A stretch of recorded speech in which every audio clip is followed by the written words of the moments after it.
Tere, väike sõber! Mina olen Palingu, vana flamingo, kes on reisinud mööda maailma ja kogunud lugusid. Täna tahan sulle rääkida ühest kärbist, kes avastas, et head teod on nagu seemned. Sa külvad need maha ja unustad, aga ühel päeval kasvavad neist lilled, just siis, kui sa need kõige rohkem vajad. Eestimaa metsade keskel, seal kus kuused segunevad kaskedega ja ojad vulisevad läbi sammalde, elas noor kärp nimega Kaur. Kaur oli teistest kärpidest erinev.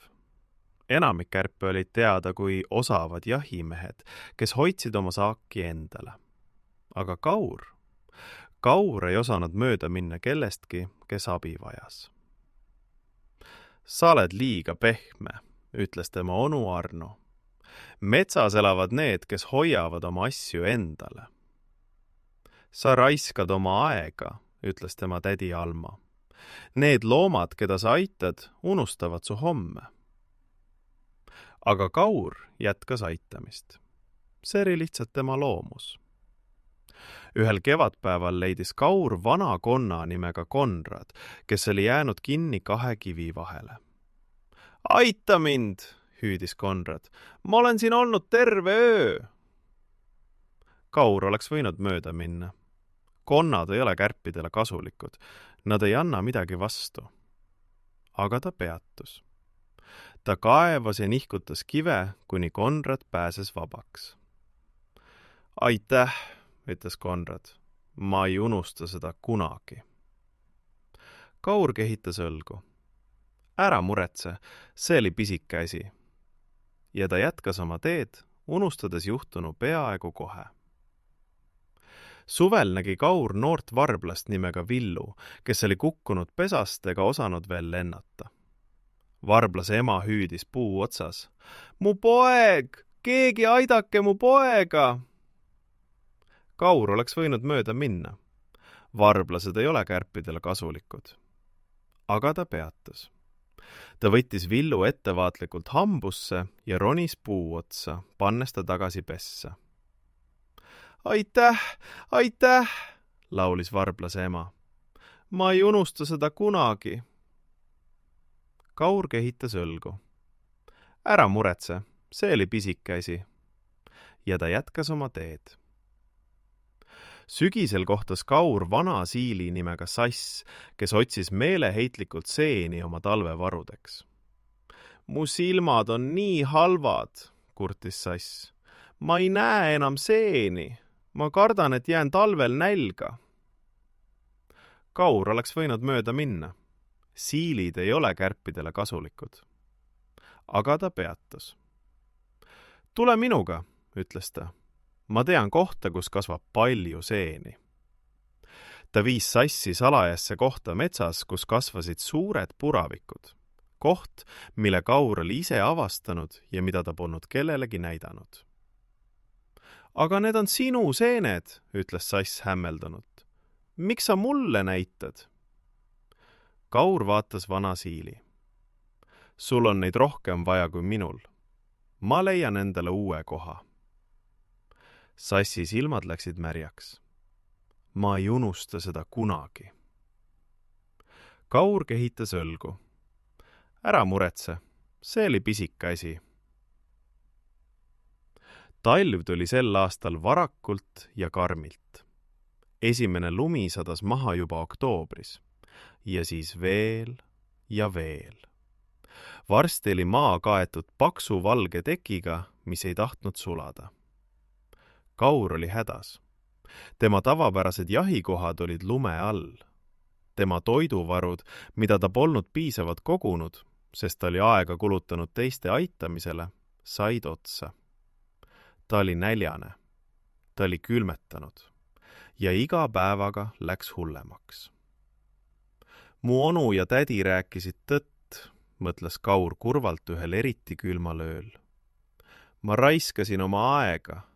Ma aitasin teisi ja nüüd pole mul endal midagi. Ta keeras end oma urus kerra ja sulges silmad. Ta ei olnud kindel, kas jaksab hommikuni. Aga siis kuulis ta midagi. Koputus. väike koputus tema uru sissepääsu juures. Kaur hiilis vaatama. Seal seisis Konrad, vana konn, kelle ta oli kevadel kividest päästnud. Kaur, hüüdis Konrad, ma kuulsin, et sa oled hädas. Ma tõin sulle söödavaid juuri. Need kasvavad tiigipõhjas. Ainult konnad teavad, kust neid leida. Kaur vaatas juuri. Need olid rammusad ja toitvad. Aga miks? Küsis ta. Konrad naeratas. Sa aitasid mind kevadel.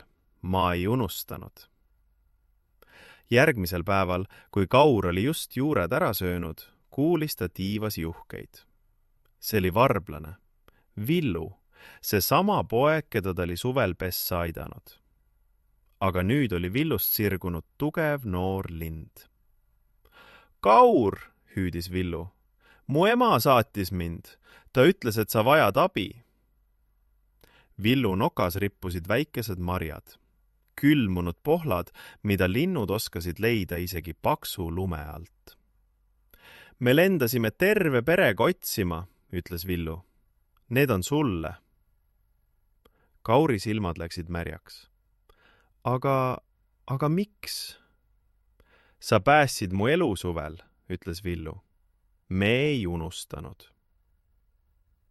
Nädal hiljem, kui Kaur oli just hakanud mõtlema, kuidas edasi saada, ilmus tema uru ette Sass.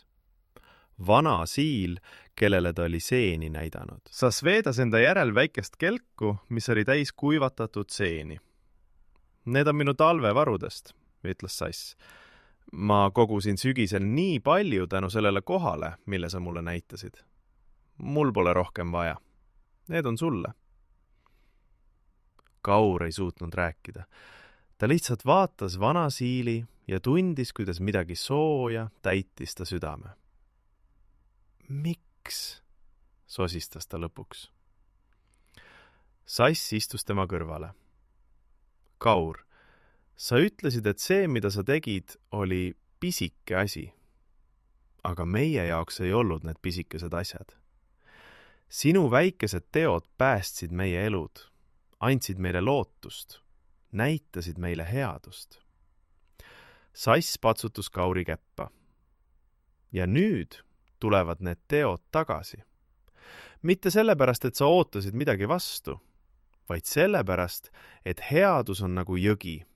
See voolab alati edasi ja leiab tee tagasi algusesse. Kaur elas talve üle. Mitte tänu oma osavusele või tugevusele, vaid tänu 3 loomale, keda ta oli aidanud, ilma midagi vastu ootamata. Kevadeks oli ta muutunud. Ta aitas endiselt teisi, see oli ikka tema loomus, aga nüüd mõistis ta paremini, mida ta tegelikult teeb. Iga väike heategu oli nagu seeme, mille ta külvas maailma.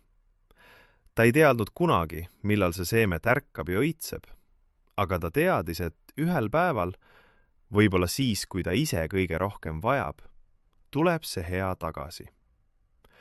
Mõnikord tuleb see tagasi samal kujul, mõnikord hoopis teisel, aga alati tuleb. Aasta hiljem istus Kaur oma uues urus, suuremas ja mugavamas, mille ehitamisel olid aidanud tema uued sõbrad. Tema onu Arno tuli külla ja vaatas ringi hämmeldunult. Kuidas sul nii suur urg on? Kuidas sa talve üle elasid? Ma arvasin, et sa sured nälga. Kaur naeratas. Onu, sa ütlesid kunagi, et metsas elavad need, kes hoiavad oma asju endale. Aga ma õppisin midagi muud. Mida siis? Metsas elavad need, kel on sõbrad. Ja sõpru saad siis, kui sa jagad. Mitte vastu oodates, vaid lihtsalt sellepärast, et see on õige. Onu Arno ei teadnud, mida öelda. Ta vaatas Kauri, tervet, õnnelikku, sõpradega ümbritsetud Kauri, ja mõtles, et võib-olla oli ta ise kogu aeg valesti mõelnud. Ja nüüd, väike sõber, on aeg magama jääda. Kui kunagi on sul võimalus aidata kedagi, Isegi siis, kui sa ei saa midagi vastu, tee seda. Ära mõtle sellele kui kaotusele. Mõtle sellele kui seemnele, mille sa külvad. Sa ei tea, millal see tärkab. Sa ei tea, millise lille see kasvatab. Aga tea kindlalt, ühel päeval, just siis, kui sa seda kõige rohkem vajad, tuleb see headus tagasi sinu juurde. Sest nii töötab maailm. Headus rändab ringi ja leiab alati tee koju. Head ööd, väike sõber. Sinu Palingu.